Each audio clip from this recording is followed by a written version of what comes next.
Amenhotep and King Tut. Thutmose I and Hatshepsut were powerful rulers, but we remember two other pharaohs of Egypt for different reasons. The pharaoh Amenhotep tried to change the way that the Egyptians worshipped their gods, and we remember the pharaoh Tutankhamun because of the way he was buried. Amenhotep, many gods, or one god. Amenhotep's father was a pharaoh, so when he died, Amenhotep inherited his throne. He became pharaoh around 1350 BCE. He was the fourth pharaoh named Amenhotep, so he was known as Amenhotep IV. At first, Amenhotep acted like any other pharaoh. He made laws. He sent the army out to stop rebellions. He married a princess from Nubia and had a daughter. She worshipped all of Egypt's many gods. As a matter of fact, he was named after Egypt's most important gods, Amun, a god of the sun who was sometimes called King of the Gods. Amenhotep sacrificed to Amun, gave money to his priests, and held big celebrations to honor this powerful god. But then something happened to Amenhotep. He decided that Amun didn't exist. As a matter of fact, he decided that none of Egypt's gods were real. The Egyptian people were horrified. After all, they worshipped dozens of gods. They were polytheists. Polytheism means the worship of many gods. The Egyptians thought that the gods controlled every part of life. The gods made the Nile flood. They made rain fall. They made women have babies. They provided food. They decided whether you'd live or die. How could this pharaoh suddenly stop worshipping the gods? Amenhotep didn't pay any attention to what his people thought. His mind was made up. Instead of many gods, he believed there's only one god. He called this god Aten. The old gods of Egypt looked like human beings, but Aten didn't look like a man. He had to be drawn by a symbol. Amenhotep did his best to drive all the worship of the old gods, polytheism, out of Egypt. He closed temples and made priests stop performing rituals. He told people not to sacrifice the old gods. He even changed his name so that he wouldn't be named after Amun, the king of the gods, anymore. Now, instead of Amenhotep, he wanted to be called Akhenaten. This name means worshipper of Aten. Amenhotep was the first Egyptian monotheist. Monotheism means worship of only one god. He spent much of his reign worshipping Aten.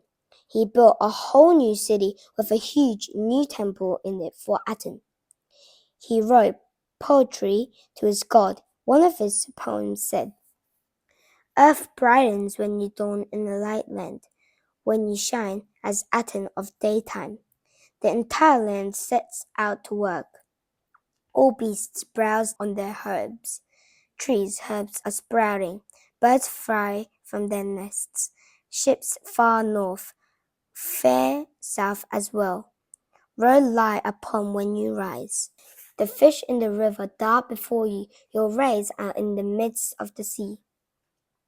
As long as Amenhotep lived, he kept the Egyptians from worshipping all their gods. But as soon as Amenhotep died, the Egyptians rebelled. They closed the temple to Aten.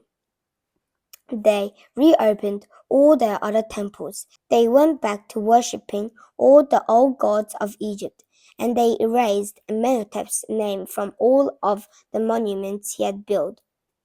They took him out of their records. They moved out of his new city and let it all crumble away into ruins. They were so angry at Amenhotep for trying to make them worship just one god that they tried to forget he had never been pharaoh. Monotheism in Egypt had failed. Polytheism the worship of many gods had won after all. The boy buried with treasure, King Tut. Tut became king of Egypt when he was only 7. He grew up in the house of Amenhotep, the pharaoh who changed his name into Akhenaten. There, Tut was originally named Tutankhaten, a name honoring the god Aten. But when he became king, Tut changed his name to Tutankhamen, a name honoring Amun, the old king of the gods. King Tut helped to wipe out the worship of Aten. He encouraged the people to start worshipping the old gods again. He helped to erase Akhenaten's name from all of Egyptian records. But King Tut did not have much time to rule. He died when he was 18. Tut wasn't buried in a pyramid. You see, robbers knew that the pyramids of Egypt were full of treasure. They broke into the pyramids and robbed them of all their gold and jewels.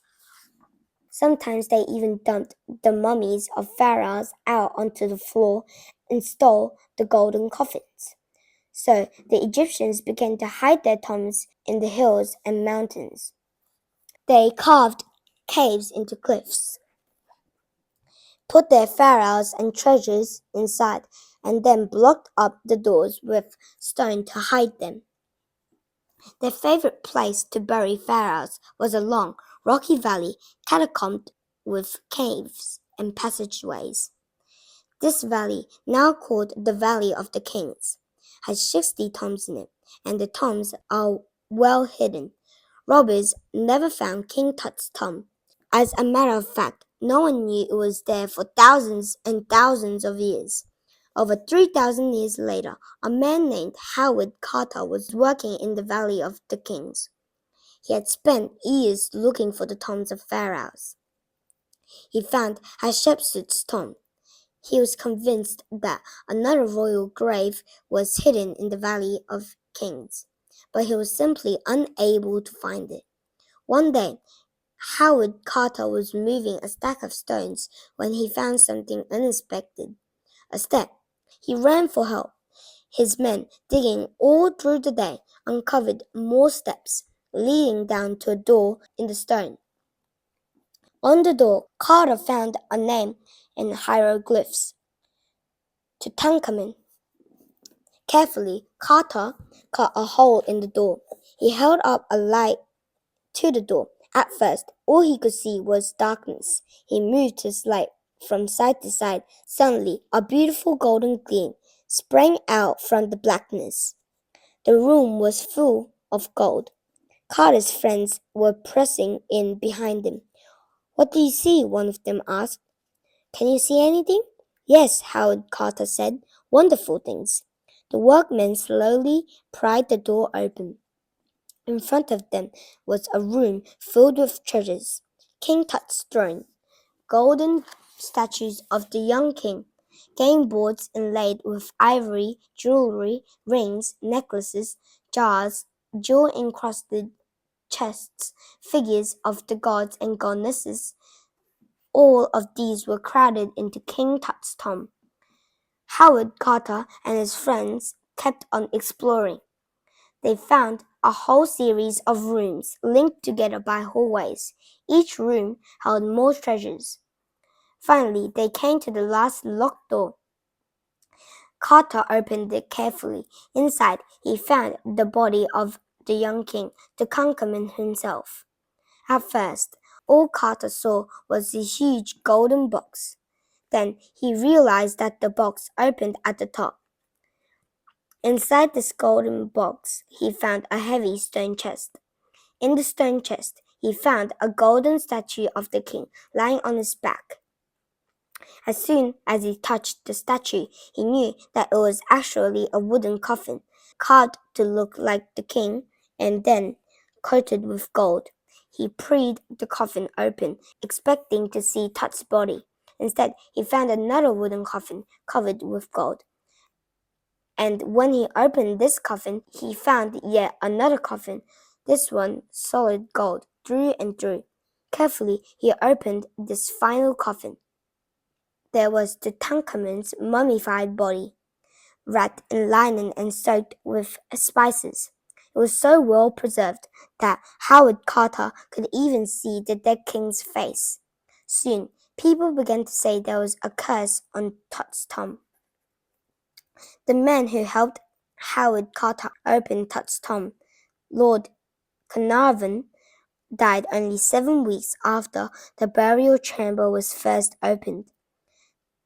Was this a result of the inscription found on the statue of Anubis, the god of death, inside Tut's treasure? The inscription reads, "It is I who hinder the sand from choking the secret chamber. I am for the protection of the deceased." 5 months after Lord Carnarvon's death, his younger brother also died unexpectedly. And that's not all. Howard Carter's pet canary was swallowed by a cobra on the very day that the tomb was first opened. A cobra was also carved on Tut's mask, so that it would spit fire at all enemies of the king. There were 26 people present when the tomb was opened. Within 10 years, 6 had died, but the others lived into old age. So you decide, was there a curse in Tut's tomb?